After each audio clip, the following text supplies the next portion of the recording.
Performance of the Year. Arthur Miguel, Maling Panahon. James Reed, Hurt Me Too.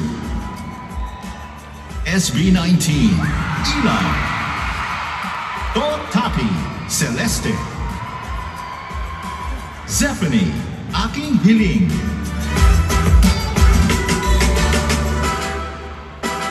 And the exclusive Ballad Performance of the Year award goes to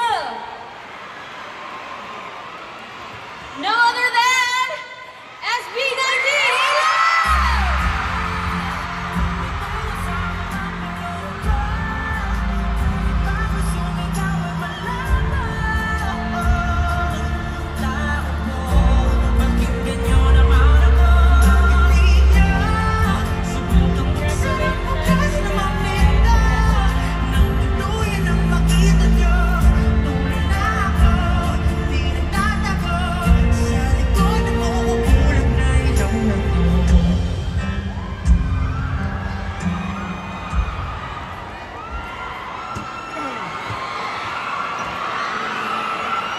Una-una po, gusto ulit namin magpasalamat sa sumusuporta po sa amin. 18!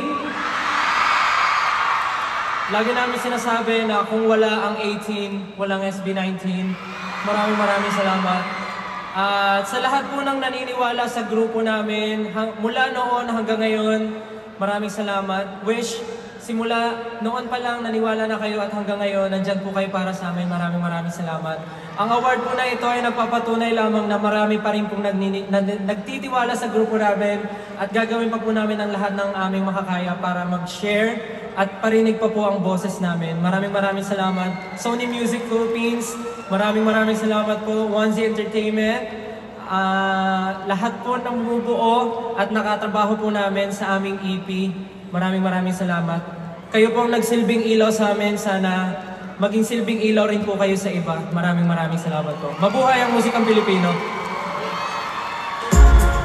Congratulations, SB19. They will also receive a cash prize worth 25,000 pesos. 100,000 pesos will be donated to Leukemic Indigence Fund Endowment Incorporated, courtesy of Acer.